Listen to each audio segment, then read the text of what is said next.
Welcome back, America. It's Hugh Hewitt, joined by United States Senator Tom Cotton. Good morning, Senator. GDP is up 33.1%. You got to be happy. Good morning, Hugh. It's good to be on with you. Well, I'm happy for the people here in Arkansas and all around the country that the economy is getting back on its feet. You know, the virus knocked our economy, knocked the world economy on its back in the spring. But having a record economic expansion over these last 3 months really clarifies the stakes of this election. If you want to continue that, you want more recovery, more jobs, more prosperity, vote for Donald Trump and the Republicans. If you want more lockdowns, more job losses, more misery, Joe Biden is your guy. Now, Senator Cotton, I do have to rebuke you. You're underperforming. You're up only 55 points in Arkansas. So I'm a little bit worried that you're walking it into the line. Are you running through the tape? Well, Hugh, don't believe every poll you see. We still need all of our supporters across Arkansas to get out and vote. I think I'll probably go do that myself today. So everyone between now and 7:30 p.m. on Tuesday, go vote.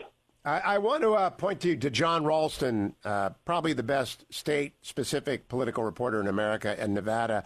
The rural vote in Nevada is up 28% over what it was 4 years ago. Is that consistent with what we're seeing across the country, Senator Cotton? You've been out campaigning for everyone. I think so, Hugh. Yeah, and the early vote here in Arkansas, too. The votes are just off the charts. We're going to have many counties that have more early votes this year than they did in 2016. And, of course, most counties in Arkansas qualify as rural. But, you know, I was in Iowa yesterday. I've been in Georgia and Montana, Colorado, New Hampshire, Michigan. I just see a tremendous degree of enthusiasm for the president and for our great Republican senators and other Republican candidates. But we can't take any of that for granted. Everybody's still got to go out and vote. And better yet, take some friends to vote with you, too. KeepAmericaAmerica.com, a project of the Job Creators Network, does tell people where they can go early vote, and we do need that in. Senator Cotton, the president and you and every Republican running for office can choose a final argument.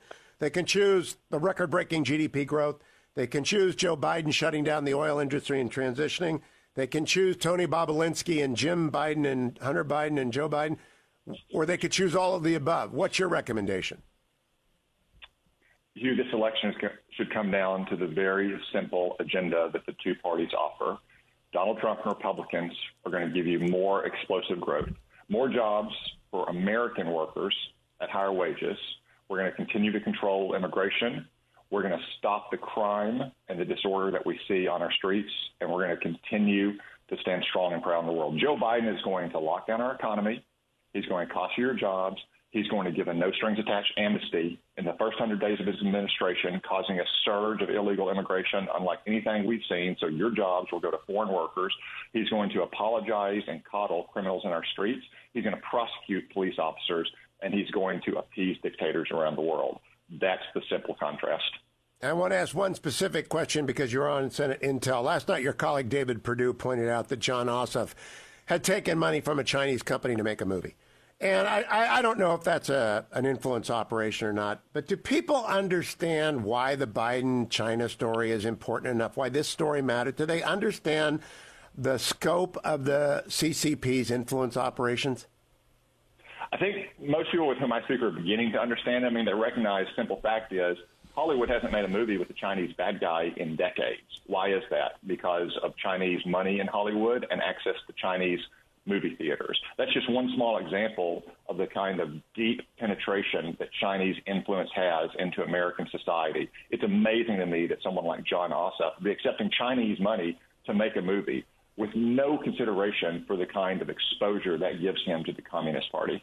And Mark Kelly in Arizona has the same problem that your colleague Martha McSally's been pointing to. But does it resonate with voters? This isn't saying they're communist or spies or anyway an agent. That they're just an influence operation. They don't understand it.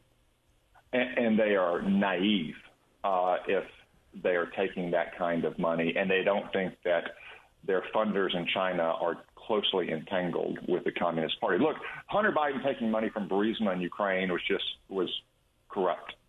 You know, no-show job, no experience whatsoever. But, you know, Ukraine is like a nominal ally. We'd like them to be a better partner. We'd like them to turn to the West and turn away from Russia. We'd like them to clean up their act. China is our number one adversary in the world. There's no comparison between taking money from shady companies like Burisma in troubled countries that are still nominal partners like Ukraine versus taking money from Chinese oligarchs. Okay. My last comment to you is I gather you did Joe Rogan's podcast and you were funny. Or no, you did the Ruthless podcast with Sonny Bunch and you were funny. And they said, people said you're never funny on this shit. Are you holding back? Are you funny with Sonny Bunch and not with me? I'm saving my best material for Sonny Bunch because he gives me good movie recommendations. I'm telling you, Senator, you got to run through the tape. Thank you, Tom Cotton. Good to talk to you, Senator. Get out and vote like he said. Go to keepamericaamerica.com. That is a project of a sponsor of this show, the Job Creators Network, and I'm glad to have them. And then finally, let me close with an appeal that after you get done figuring out where to vote and who to take with you to vote via keepamericaamerica.com, head over to HughHewitt.com and click on the Alliance Defending Freedom banner at the top.